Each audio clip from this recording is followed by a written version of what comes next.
Hello friends, welcome to my YouTube channel আহারে বাহার মধুমিতা দাস। আজ আমি আপনাদের জন্য আরও একটি সুন্দর রেসিপি নিয়ে এসেছি। এটা খুব উপকারী রেসিপি, আশা করি ভালো লাগবে দেখতে। এর জন্য আমি 300 গ্রামের মতো খেজুর জলে ভাপিয়ে নিয়েছি এবং এটাকে আমি বিচিগুলো সব ছাড়িয়ে নিচ্ছি। এটাকে আমি ভালো মতো সুন্দর একটা স্মুথ পেস্ট তৈরি করে নিব।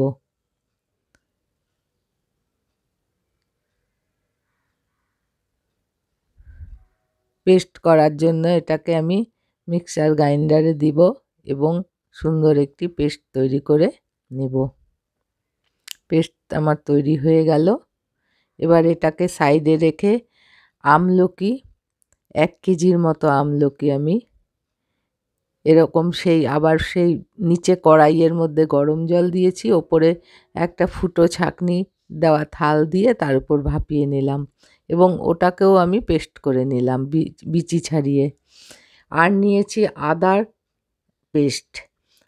পেস্ট, খেজুরের পেস্ট আর আমলকির পেস্ট। এই 3 রকম পেস্ট আমি করে নিলাম।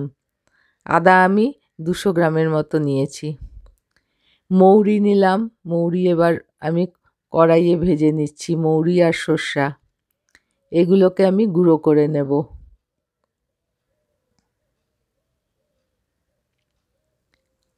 হালকা ভেজে নিয়ে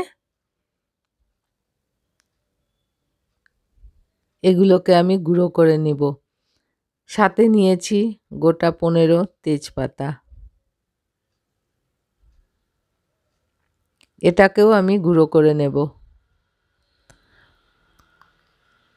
লবঙ্গ, গোলমরিচ, এলাচ এগুলো দেখতেই পাচ্ছেন এই রকম পরিমাণ আমি নিয়ে এটাকে ভেজে নিয়েছি। সব একসাথে পেস্ট করে নেব। এই যে গোলমরিচ দিলাম, সব একসাথে একটা ডাস্ট বানিয়ে নেব আর কি। ধনিয়া,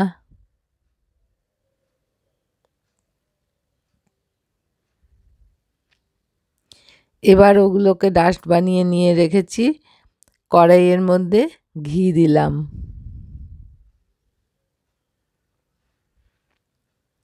ঘিটা গরম হয়ে গেলে আমি আস্তে আস্তে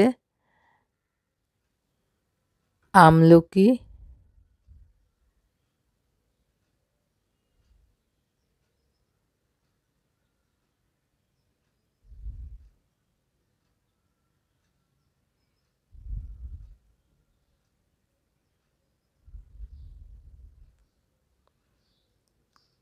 আমলকিটা দিয়ে নিলাম এবং একটু নেড়ে নিচ্ছি। ফ্রেন্ডস, আশা রাখছি রেসিপিটি ভালো লাগবে। আমার চ্যানেলটি সাবস্ক্রাইব করে আমার পাশে থাকার চেষ্টা করবেন। দিলাম খেজুর,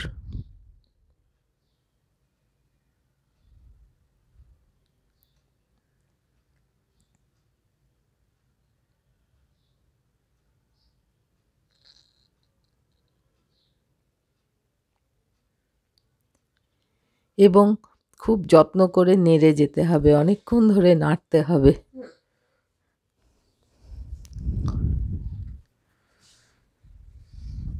উপাদানগুলো যেন সবগুলো ভালোভাবে মিশে যায়। আদার পেস্টটাও আমি দিয়ে দিলাম।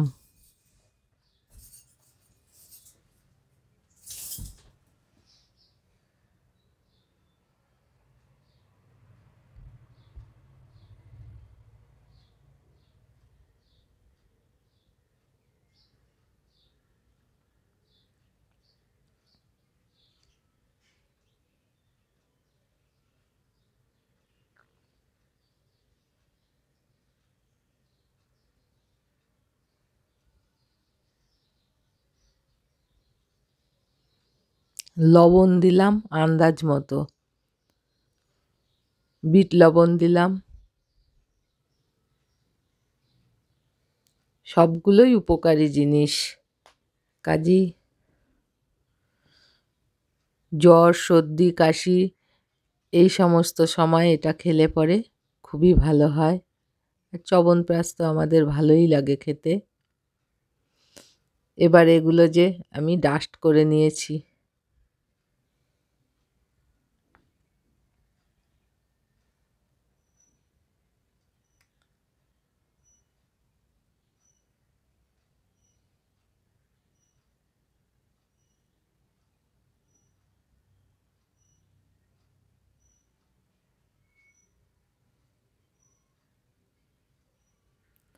প্রায় 15 মিনিটের মতো আমি নেড়ে যাচ্ছি, সমানে নেড়ে যাচ্ছি, যাতে নিচে না লেগে যায়।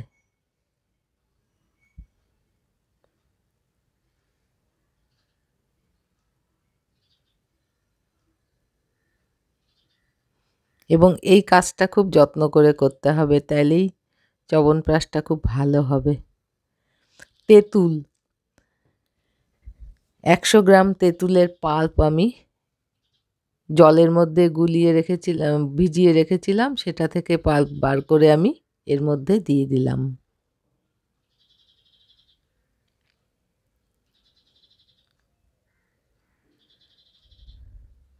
আবারও আমি নেড়ে যাচ্ছি।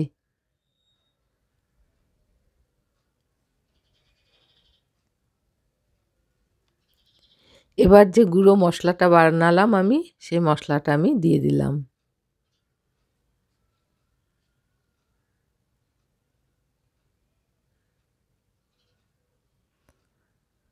এক একটি উপকরণ দিয়ে যাব এবং সাথে সাথে আমি সুন্দরভাবে নেড়ে যাচ্ছি। সবগুলো উপাদান যাতে একসাথে সুন্দরভাবে মিশে যায়। দেখুন কি সুন্দর একসাথে মিশে গেল সব, এবং কালারটাও কত চেঞ্জ হয়ে আসলো। দিলাম দারচিনির গুঁড়ো 2 চামচ,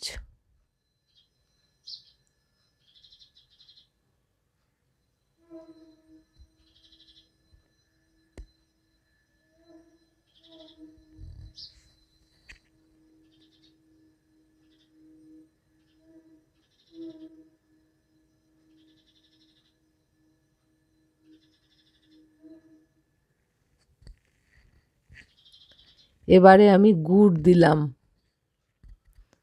এটা নিজের আইডিয়া মতো দেবেন, আপনারা কী ধরনের খাবেন।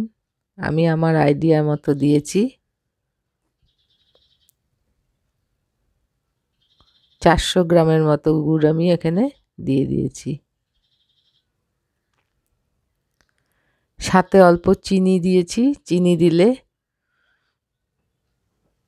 একটু চিনি দিলে জিনিসটা পারফেক্ট হয়, সেই জন্যই আমি অল্প চিনি দিয়েছি।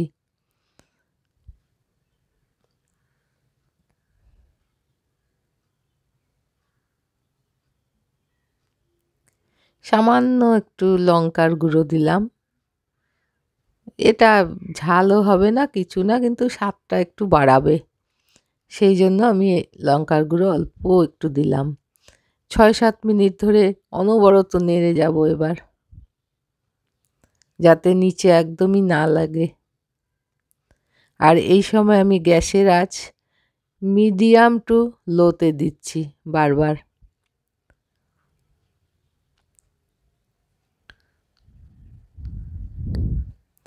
কালারটা দেখুন একদম চ্যবনপ্রাশের মতো এসে গেছে। ফ্রেন্ডস, আশা রাখছি আপনাদের ভালো লাগবে এই রেসিপিটি।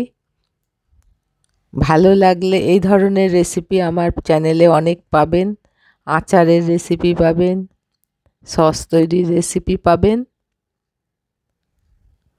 অনেক রকম রেসিপি আমার চ্যানেলে আপনারা পাবেন। রেসিপিটি ভালো লাগলে লাইক দিবেন, শেয়ার করবেন এবং সাবস্ক্রাইব করতে চ্যানেলটি ভুলবেন না। সবার লাস্টে আমি যেটা দিলাম, মধু দিয়ে দিলাম। 200 গ্রামের মতো মধু আমি এর মধ্যে দিয়ে দিলাম।